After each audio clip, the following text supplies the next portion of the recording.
and welcome to this episode of Conversation with a Chef. I'm Jo Ritty and I love sharing with you the conversations I get to have with talented and passionate chefs. It's the backstory, if you will, to the food they're putting up.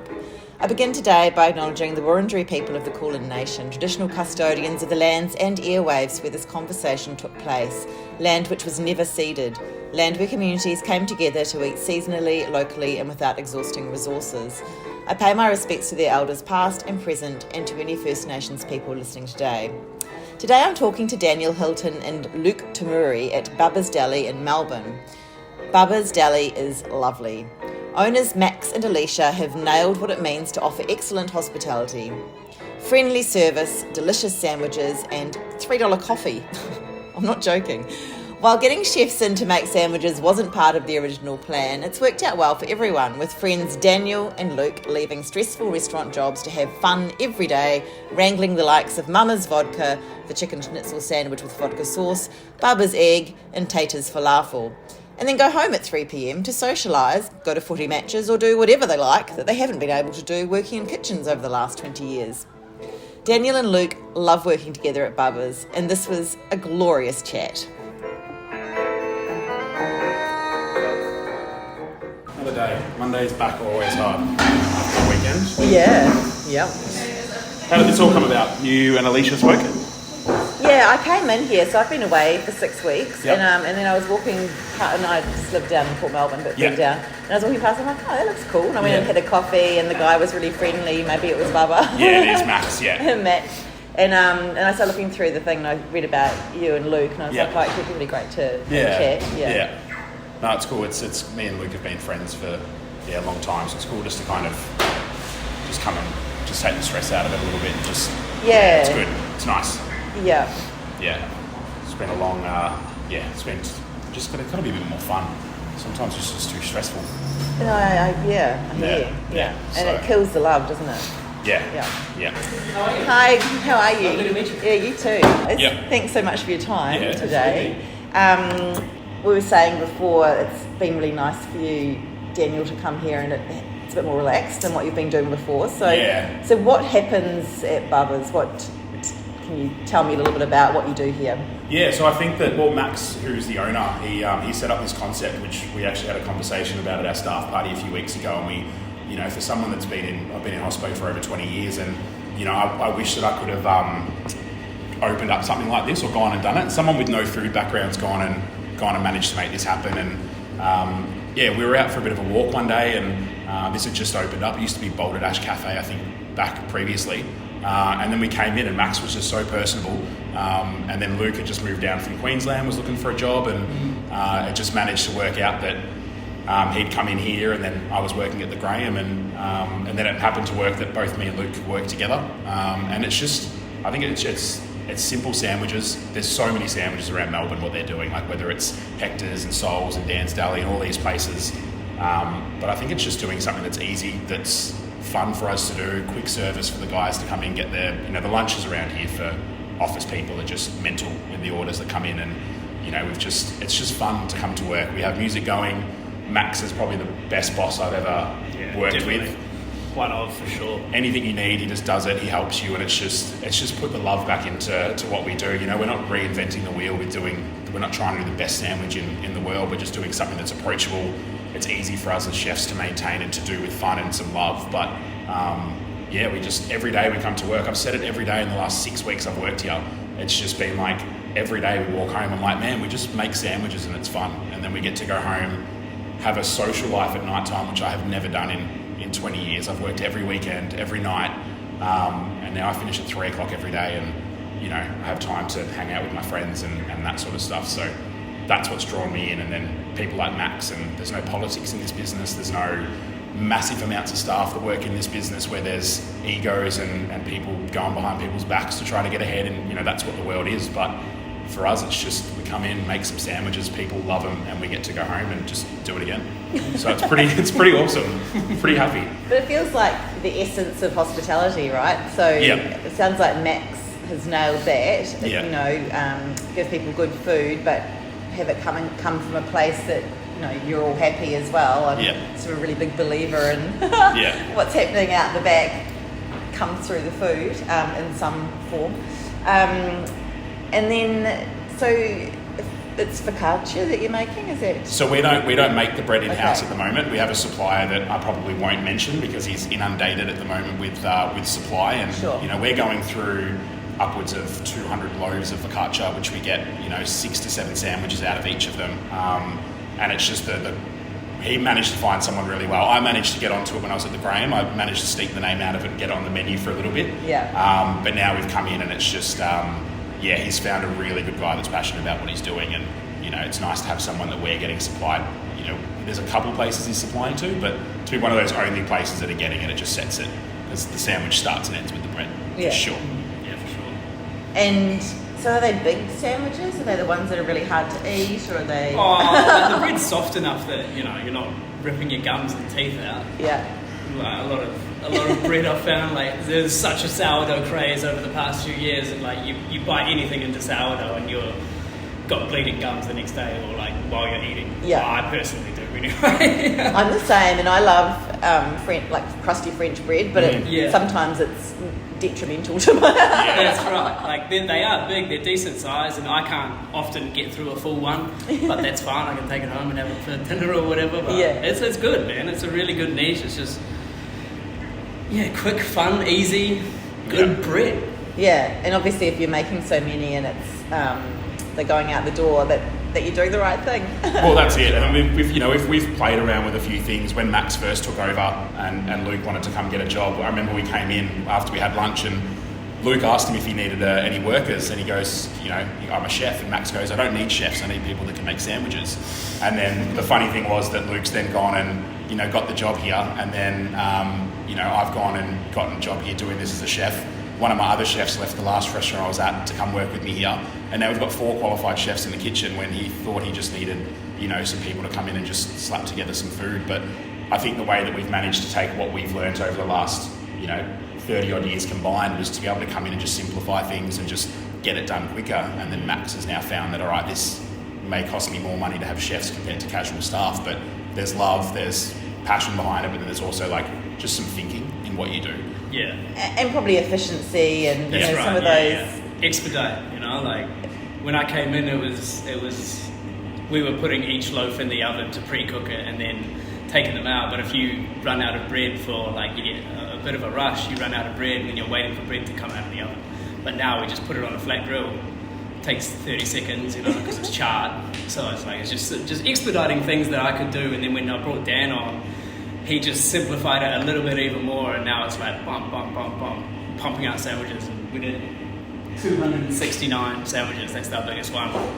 What was that, a month ago? Which is massive, and Max thought that he'd probably peak at 150 sandwiches for a day, and now we're doing that, and we're expecting to do days 300 and onwards, and we've been approached recently as well to go down and cater at the Formula One, which has been really, really cool. Huge.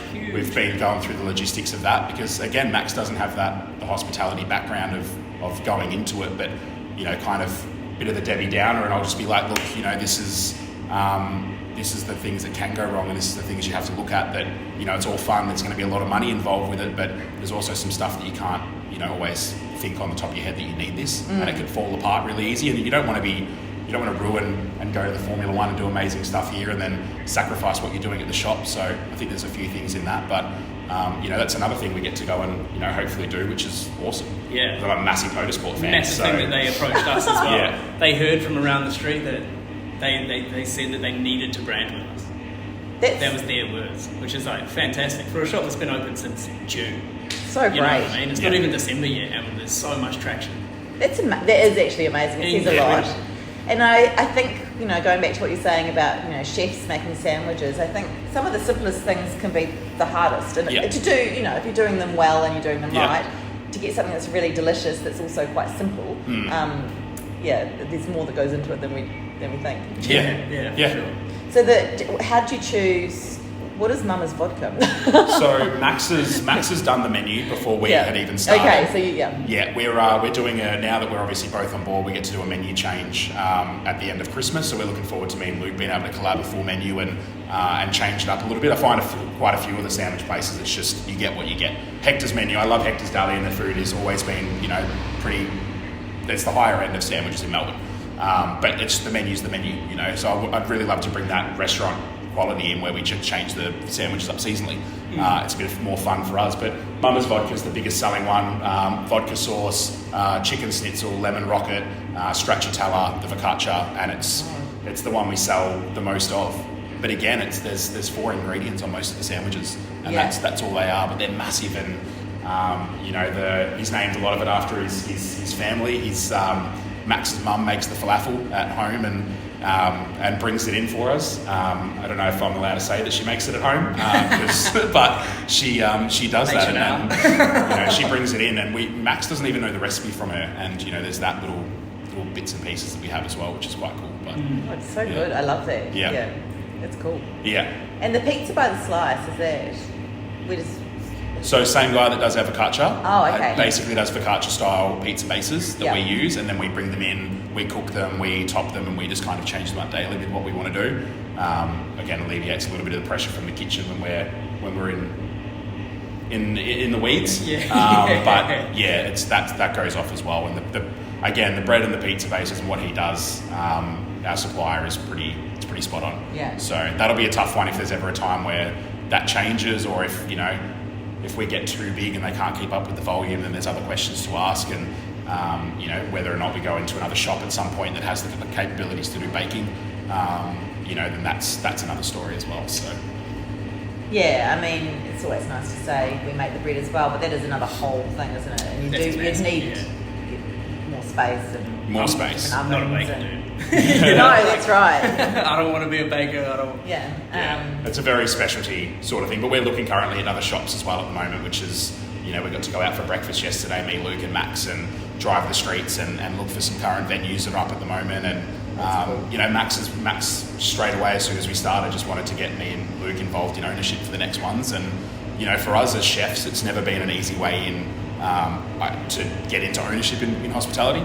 I think hospitality is only now just getting to a spot where I think we're getting the wages that I think justifies the hours that we've done. And then now for someone like Max to come in and be like, well, we want to get you involved, and giving us a way to get into it that is feasible for us to do is next level, because the hours that we do and the commitment that we put in as full-time staff for someone else, I'd love to just do that for my own restaurant. And you almost kind of feel like, as a chef, you kind of you get to the top, and then all the experience and everything comes with it, but you kind of plateau.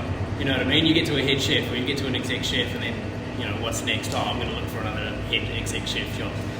And then so to have this in with Bubba, who says to us, like, we think of it as your guys' shop, as our shop collectively, is just that's crazy to me anyway. That's like nuts. It's also about sustainability, isn't it? In terms of yourselves, not the planet. To think about that as well, is that it's a really hard job to just keep going and being. I mean, you're still on your feet and cooking and doing stuff in the kitchen, but this is a good way of, as you say, having that other extra challenge, branching out into different things, and it's a little sustainability pathway as well. And it's a different way for us to grow as chefs and business owners now. Obviously, we're not used to this.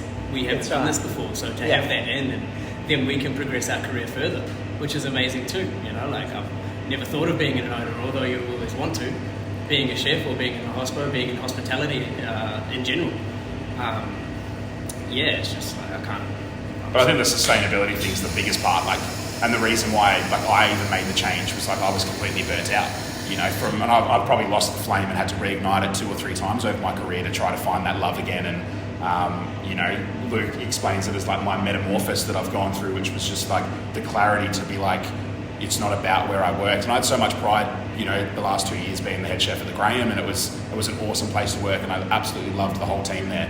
But then it got to a point where it was just not fun to go to work, and it was trying to bring the energy when I didn't even have it some days, and then it just got exhausting to the point where it's like I left there without a job to go to, because I was just like, I just need to find out what's next. And luckily this happened to work out. And again, the sustainability of just being able to say yes to plans at any night time. I can go and get a membership to watch my football team play next year and know that I can go to every night game there is. Like, I've never been able to have a social life or meeting partners or having girls. Like, you can't, for me, it's just so hard in the industry to work in.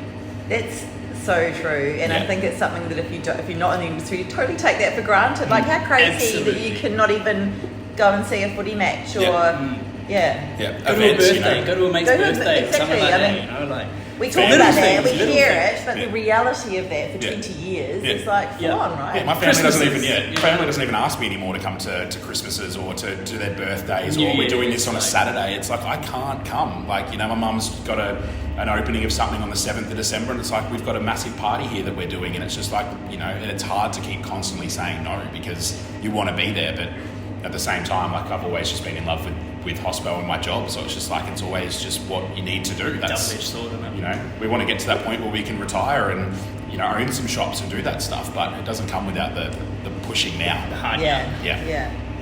So you were sort of saying 20 years. Where did it all begin for you? Like, did you always know you wanted to be a chef? I didn't. I was 14 and got expelled, or got suspended from school, and my mum actually told me, don't come home until I find a job, in a very mum way, and I got a job at a Laura Street Seafood in Aspendale from a Greek family there that I still am in love with today, and they're the biggest supporters. I moved to Perth and I got bullied a lot during school, and I found it really tough, and I found a refuge in a kitchen that was these, swearing and loud and fire and fast pace and just a complete bunch of misfits in a kitchen that just were there for the same added goal, which was just to get through work, do it, and whether they were in their 50s, their 40s, I was 15 when I started in kitchens, and it's been 21 years now this year for doing this, and I've sometimes I think about even talking on a podcast and doing these sort of things. It's like, sometimes I don't feel like I'm worthy enough to speak in the same breath as some of the people that have done what they've done in this city. But then to have given well over half my life in this job, it's just, there are different aspects that we get to see. And then, I was in Perth and dropped out of school, worked in another seafood restaurant over there, and came back over here and ran a few pubs. We're at the Levison Hotel, and I went to Canada for a few years in Toronto, and I got to exec chef a few restaurants over there at the time, which was amazing.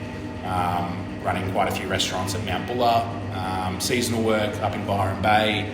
It's just been a fun ride. I've worked 3 or 4 venues now in Port Melbourne, and me and Luke have been head chef and sous chef together. I went after I did 5 years at the Levison as an apprentice. About 5 years later, I went back as the head chef and did another 6 years, and that was like a love story to go back to where it really started for me in a proper commercial kitchen to run.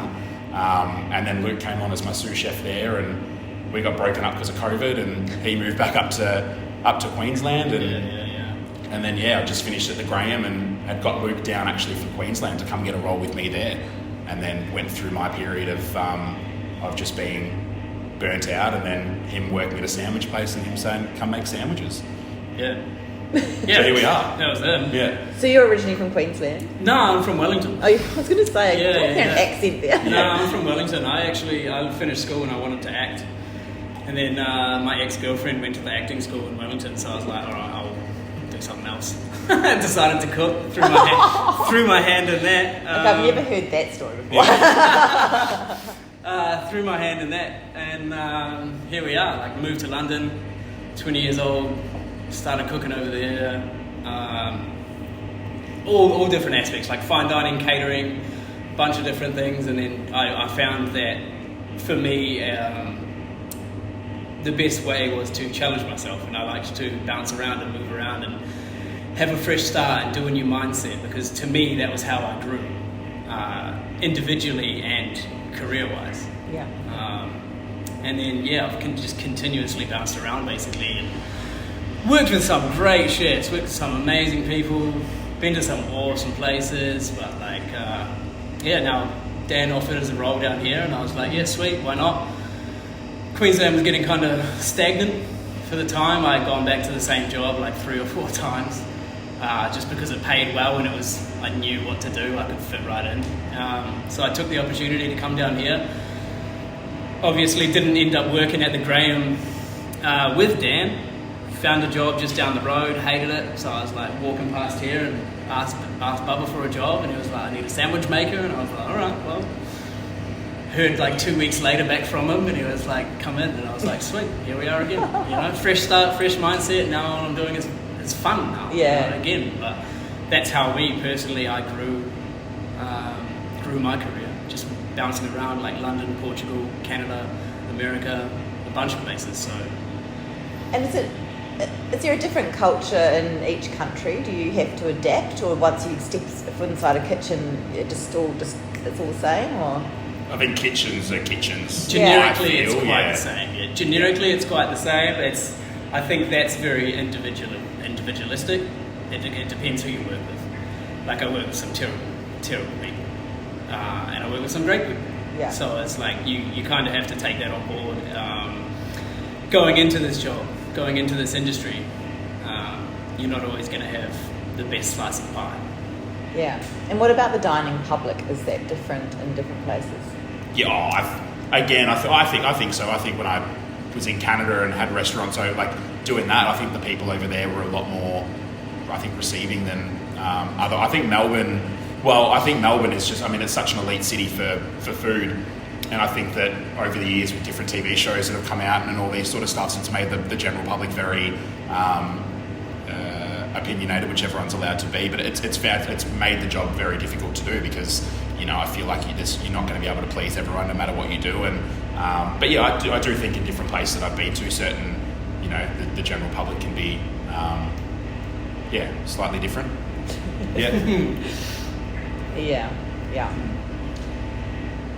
I often ask chefs, and I think it might have changed for you now, doing what you're doing, but do you think about food 24/7? And maybe you don't now because you can switch off at 3 o'clock and do other stuff. Do you still think about Yeah, food? I mean, because my entire algorithm on my phone is nothing but chefs and restaurants that I follow. And I think I've always been a nerd about hospitality. You know, when the 50 Best Chefs Awards were on in Melbourne, I found out where the party was down in St Kilda and found a way to get in and meet Massimo Bottura and meet Hessen Blumenthal, and I was that little, you know, I just ran around and I just wanted to do that sort of stuff. So for me, I've always been, you know, I'm always flicking through my cookbooks, I'm always watching whatever food stuff I can watch on Eater or whatever it might be, but I constantly think about food. But I think this last 6 weeks for me, I tried to set myself up some personal boundaries and work boundaries, which I'd never done, which was to even say to Max, like, there's certain times I won't accept phone calls and do that, because I just found myself being constantly days off with phone calls and having to worry about this and that, and it's part of the job. But I think for right now, it's just it's probably not as much as it was in the past, but I'll always be a nerd about wanting to eat at places and know what people are doing and all that sort of stuff. So it's slightly changed, but I think I'll always just be that kid in a candy store when it comes to this industry, for sure. Yeah, not really for me. Like, it's pretty easy for me to just like shut off, you know what I mean? I don't necessarily think about it unless I have to. Yeah. Or I'm getting paid to. Yeah. And but would you tend to be looking, you know, if you do need to be putting together a menu or working on something or offering, you know, contributing to a specials board, you know, in the past, where would you have gone for that inspiration? I would type generic things in Google and see what other chefs have done. Look at photos, just get inspiration from that, you know. Have conversations with other people, like friends in the industry. What do you think of this? Have you tried that before? Things like that. That's how I get a feel for my menu curating. I think I would just go to restaurants, I think, for me, but it's always so hard. Like, you know, again, I've never come from a hatted background. I've never worked with, you know, some of the most amazing chefs, you know, in thought in, but for me, it's just going to restaurants to see what people are doing, you know. But I've always loved pubs, and pubs has always been where I've loved working at, and it's what I love going to do. I love going to pubs for a pint, watching the footy there, going for a good Palmer, but it really depends what you're doing. But yeah, inspiration's a tough one because, you know, unless you know, it's so hard to emulate. Even if you go to a restaurant to see what they're doing, I can't go to, you know, Amaru and take what they've gone and emulate any applicants. They've got to that level for a certain reason. You know, I can only read so many cookbooks or scroll through so many YouTube videos or something, but I think it's just whatever we've built over the last periods of times, and you know, me and Luke will sit down and we'll be like, you know, we've done a couple of specials here and we're going to do another sandwich special this week, and it's different than doing plated food and trying to think of all these different elements. But we'll just sit at home and have a beer in the backyard and we'll be like, what do we want to run this week? And then we'll chat about it in the sun, and we'll be like, cool, let's do this. And we'll tell Max, and he's like, let's do it. That takes like 5 minutes. Like between the two of us. Well, what sandwich do I feel like eating right now? We'll add this, and this. Done. That is good. They're in the same way. It's so good. I have to say though, we moved into Port Melbourne and maybe July. So last year, and I've eaten at the Graham maybe 2 or 3 times with friends and so on. It was a really great menu. Yeah. So I mean, I've heard you say a couple of times now, you're not at that level of. I wouldn't even be saying things like that. I think you earned your stripes and you know what you're doing, and it's different if you want to be chasing hats and those things those guys are doing, you know. And I think that was an excellent menu, and the food was so good every time I've eaten. I was super proud of what we did. I mean, me and Luke have had many conversations. I've always had imposter syndrome in this business, and I think that there's a lot of people that would feel the same, and I think that's the hardest thing for me. I think I've never given myself any credit for what I've done, because I haven't worked at this place or with that chef. But it's not, again, what it's about. And, you know, it takes, even after 20 years of doing this, I still get caught up with being like, not thinking I'm good enough to even come make sandwiches sometimes. But that's just a mental thing to try to... I found a lot of inspiration from, I worked in the mines in Queensland for a little stint, and that was a debacle. But after I finished that, my brother had opened a cocktail bar, and they got a chef from Canberra. He teaches in Canberra, Paul McNeish. He's from England, and he cooks for the royal family a couple of times, and like, he's world renowned. He's amazing. But I learned, he created a menu for the cocktail bar, just like very, very refined stuff, like 5 or 6 things on the menu, but they were absolutely stunning. And I learned that menu in a week, and then he was gone. And he was like, mate, you've got it. Like, I would encourage you not to stop. And things like, hearing things like that, when I don't necessarily consider myself like, you know, I'm making sandwiches. But to hear things like that is really, really inspiring. And possibly, and probably, and maybe even absolutely, in your industry, you don't get enough of that. I think it's a really hard industry for... Tenfold, like. All the white noise of people who aren't chefs, who haven't done the years, as Ben Shuri would say, haven't done the years of training in actual food preparation to comment on what you're doing. Yeah. There's a lot of people who feel like, you know, we can all have opinions, and, you know, and food can be subjective. But at the end of the day, like, I think there needs to be more uplifting and praise than there is. To hear that from him was amazing. Like, absolutely. It really lit a fire, for sure. But then I was just thinking too, it doesn't matter who, having just said that, Philippa Sibley, I spoke to her years ago. I don't know, do you know her? She used to be married to Donovan Cook anyway, but she's a chef in her own right. She just said to me, at the end of the day, Joe, what did she say? You have to, that's right. You have to have food so you can have shit. If you don't shit, you die. Yeah. So we're all just doing this food that we have to eat because otherwise we die. Yeah. Let's not glorify it. But then there's levels of that.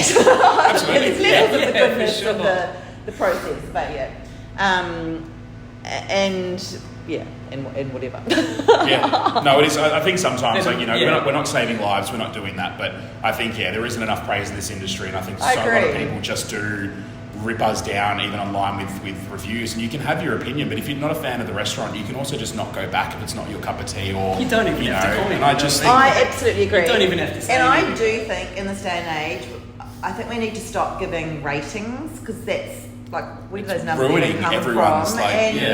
And this top-down kind of critique that happens, I don't get it.